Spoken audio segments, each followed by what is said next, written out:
Speaking to the dead is something I've always done without even realizing it. Lately, I've been inspired to connect deeper with my ancestors and honor them with these two artworks.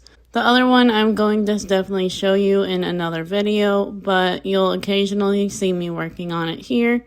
I can't always seem to work on the same piece, so I need to move around and try new things, which calms my busy mind.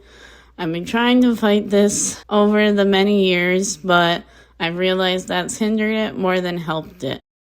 That brings me to today's topic of perfectionism and how I overcome that. I know some of you are curious, so thank you so much for asking, because it really does help me figure out what to help share with all of you guys. So what does art and ancestors have to do with perfectionism? I'm so glad you have asked that. There are many layers to this, and I've worked with many layers in this art piece with different art supplies you'll notice later on. Part of ancestral healing is the genealogy of it all first, figuring out where you came from, who your ancestors were, not only to yourself, but to other people, and even if you've never met them before. You'll find that you'll slowly connect with each of them, maybe some more than others. And that is totally fine. Everyone's journey is different. Here are some questions to help you start pondering over your journey. Were they immigrants? Did they give up their entire home and life that they knew to give us a better one and more opportunities? What did they do for income to help support their family so we can have everything we have today? How harsh were their winters to keep their family protected? And what did they do to overcome that? Did they have hobbies? Were they always in the place that you lived in? Is there a lot of history there? Or did they travel a lot? What were their favorite foods or colors? These are important questions that you can gather over time. And if you ever want to devote an altar, which you do not need one, these are always helpful questions to just start with, and then you can build up on top of that to honor them and what they have done for us. If you want and are able to ask someone or a family member or a friend who knew them, that is totally perfect, and that is a great offering within itself. If you're not biologically related to your family, that is perfectly fine. This works for any kind of family, and that's also part of the journey too. Another question to ask is, what does family mean to you? Is it a specific person? Is it a home? Is it a place that you have that overwhelming warmth of feeling and connection to that subject that you feel really close with? Start thinking of those similar questions throughout this part of the process.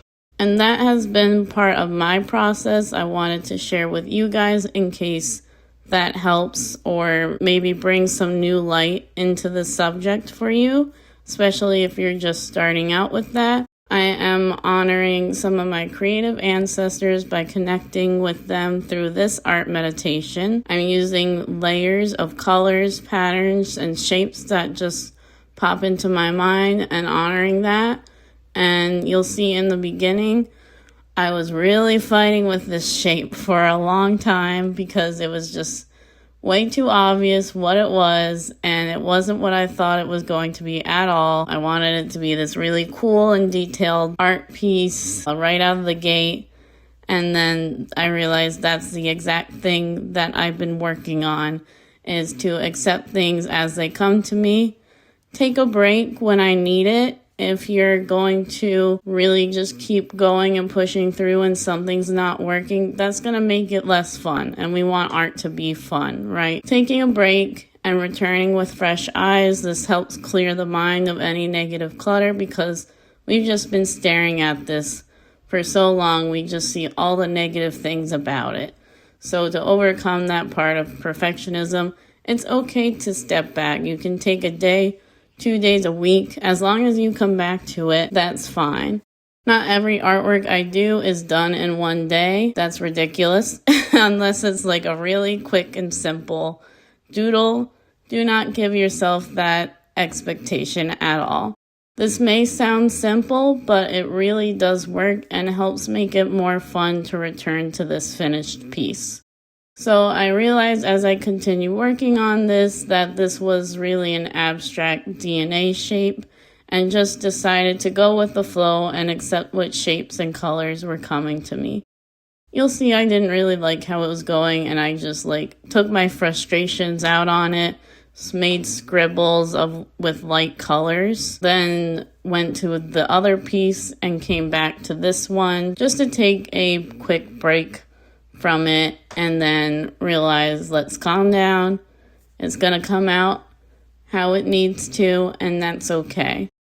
When you're in an art meditation, it's a different kind of meditation to help get you to slow down and connect with the spiritual flow. If you're focused on your piece, you might notice someone talking to you or some shapes and colors that come up. That's totally fine. It just shows that you're in a spiritual state, and have a conversation with that and recognize how you feel, how that person or spirit may feel. Does the spirit feel familiar to you? How do they feel? Start thinking of these questions, and as things and feelings come up, write them down. It's a good way to honor that and come back to it, to just further reflect on that. Breaking ancestral ties and trauma is learning what they did and overcoming that. They might have been too hard on themselves, and learning to overcome perfectionism, that can be an offering too. Everything is connected. I've communicated with others that I know in this lifetime, and the stories that they have shared with me really helped me realize that I am carrying this state of perfectionism too. Art can be frustrating and freeing all at the same time. We always work in layers without noticing it. Which brings me to my point, coming back to it. Art can help some of us calm down our busy minds and teach us how to slow down. This is the perfect offering to give to our ancestors. Too busy, you say? Well, let's think about that. They might have said that too. I recently learned you can add a new hobby into your schedule, add it for 20 minutes a day. This is really small and achievable. Acts of service are a beautiful offering to give, and remember, for centuries, artwork has been made to give offerings to most guides, deities, ancestors, and anyone else in your spiritual team. They may have been statues, and that's okay. Remember, things change over time. You don't need to give them a statue. As long as it's something you created from the heart, they're going to be more than happy with that. I understand art isn't for everyone, but it's encouraged for you to try and to not give up. Some people might not like it, but I am discounting AI. It takes and steals from other artists who have really worked hard on their artwork and skills. And something I tell my students, it kills our imagination and creativity. Then they all gasp and get excited to get to work on their own artwork so they don't lose that part of themselves. I've noticed many of my students get frustrated because they didn't get it right on the first try. I always like to ask where they are in their art journey. And guess what? Most of them are beginners, and some of them have never even drawn before. That's a pretty high expectation to have of ourselves to get everything right on the first try, right? We each learn in different ways, and that's part of the journey, honoring our ancestors as well. What ways of learning work best for you? Education was really hard to come by and expensive for some of our ancestors. This can also be an offering for them too as you're working on homework or learning a new skill. It's okay if you're struggling with things, ask your benevolent ancestors for help and be open to receiving specific messages from them just so you know who it's from. They have many life lessons to share with you, and you can work together to help overcome that. I've connected deeply with some of my ancestors through a tarot spread reading from Madrina. As you know, some of you know Miss Tarot D. I'll link it below, but one of the questions was something similar to how can I best honor you? And even before I drew a card or did divination, I heard clear as day, just don't be stupid.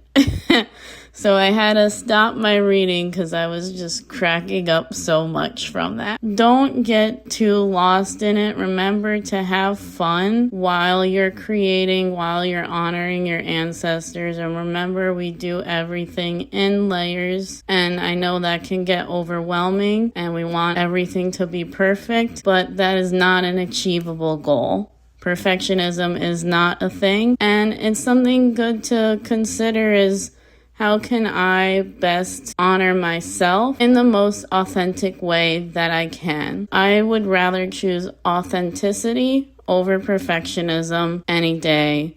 And even though it is really hard, just know that we are working on this together. I will leave you guys with the wise life lesson from my ancestor. Try art, notice those negative thoughts in your mind, step away, come back, create anyway, and of course, do not be stupid. Thanks for watching, and I'll see you guys in the next one. Bye.